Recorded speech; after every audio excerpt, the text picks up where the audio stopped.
हाय guys, मैं Pooja Jha and welcome back to my channel. आज हम बात करेंगे एक ऐसे मुद्दे पर जो इंटरनेशनल पॉलिटिक्स के माहौल को काफी गर्म कर रहा है। G7 समिट में इंडिया को इनवाइट नहीं किया गया।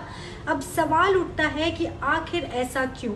G7 यानी कि ग्रुप ऑफ 7 दुनिया का सबसे पावरफुल डेमोक्रेसीज का ग्रुप है ये। US, UK, France, Germany, Italy, Canada और जापान। और हाँ, पहले भी इंडिया को गेस्ट कंट्री के तौर पर काफ़ी बार बुलाया जा चुका है, इससे पहले जितने भी समिट हुए हैं।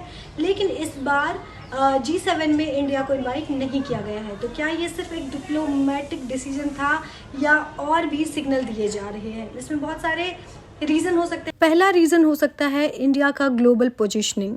भले ही हम 5th लार्जेस्ट इकनॉमी है, लेकिन कुछ ग्लोबल इशूज़ पर इंडिया का स्टैंड वेस्ट को हजम नहीं होता। रशिया यूक्रेन वॉर के मैटर में भी इंडिया का न्यूट्रल या फिर रशिया फ्रेंडली स्टैंड काफ़ी ज़्यादा कंट्रोवर्शियल रहा है। दूसरा रीज़न हो सकता है human rights concern. International media और कुछ G7 कंट्रीज़ इंडिया में मीडिया फ्रीडम और माइनॉरिटी राइट्स को लेकर क्वेश्चन उठाते रहे हैं। पॉलिटिकल डिसेंट पर क्रैकडाउन, अपोजिशन लीडर का ट्रीटमेंट, ये सब पॉइंट इंटरनेशनल हेडलाइन बन चुके हैं। तीसरा रीज़न हो सकता है डोमेस्टिक पॉलिटिक्स का global effect.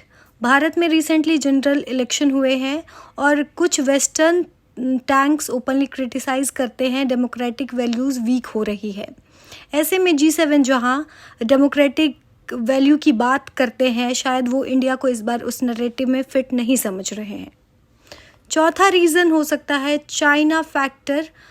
G7 country Asia में काउंटर बैलेंस चाहते हैं, पर इंडिया का अपना फॉरेन पॉलिसी एजेंडा है। कभी US के साथ, कभी रशिया के साथ और कभी ब्रिक्स में चाइना के साथ भी।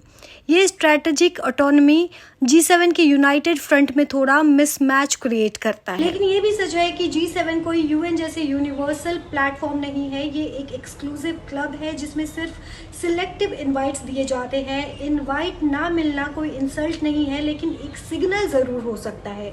तो क्या ये मोदी सरकार का फॉरेन पॉलिसी डिसीजन का रिजल्ट है या वेस्ट का एक प्रेशर टैक्टिक्स है? क्या सोचते हैं आप इस बारे में?